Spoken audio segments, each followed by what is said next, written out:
Salut les sportifs, salut les sportives et bienvenue sur FitMill. Aujourd'hui, discours habituel, nouvelle recette de la semaine. Une recette inventée par Aurélie, la salade gourmande au gésier de volaille. Alors pour faire cette recette, de quoi allez-vous avoir besoin? Il vous faudra 2 œufs durs, 100 g de salade mâche, 10 g de laine de lin, une demi-pomme Granny Smith, 200 g de gésier de volaille, 100 g de mélange carotte et betterave râpée, 5 g d'huile de noix, 10 g de vinaigre balsamique et 5 g d'échalotes émincées.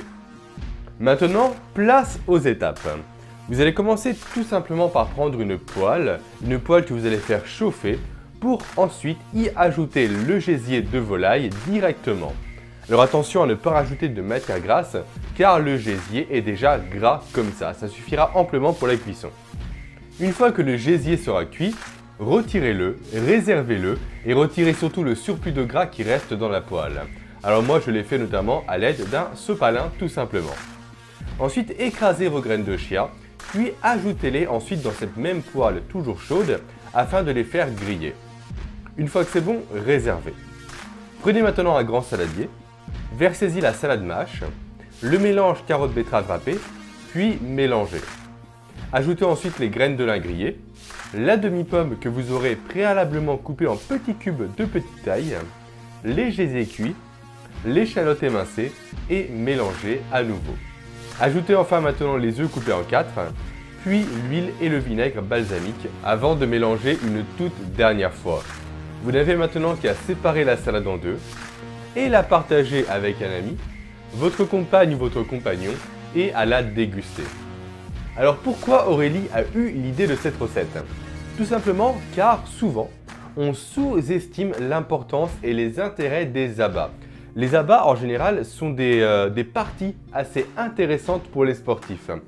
Car les abats sont assez protéinés, peu gras et ils disposent de nombreuses vertus, notamment ils sont riches en fer. Alors je vous conseille vivement de consommer plus souvent des abats au cours de votre semaine. Et maintenant au niveau des calories, que nous dit cette recette? Alors pour une portion, vous allez avoir 314 calories, donc 43% de protéines, 15% de glucides et 43% de lipides. Et voilà, on arrive déjà à la fin de cette recette. J'espère que vous allez l'essayer. Et surtout, j'espère que vous allez suivre notre petit FitMill conseil qui est de manger plus d'abats dans votre semaine. Maintenant, comme d'habitude, discours un peu habituel, si vous décidez de faire cette recette, l'ensemble des étapes à suivre ainsi que les calories de la recette sont présents sur fitmill.fr ainsi que de nombreuses autres recettes et articles nutrition. Alors n'hésitez pas à faire un tour sur le blog, le lien est juste en bas en description. Également, si vous décidez de cuisiner cette recette, n'oubliez pas que vous pouvez la partager sur Instagram avec le hashtag FitMillBlog afin qu'on voit vos réalisations. Et enfin, dernière chose, vous êtes libre de télécharger gratuitement notre livre « Les 7 petits déjeuners indispensables des sportifs ». Le lien est également, comme d'habitude, toujours en description. Passez un excellent week-end, ciao!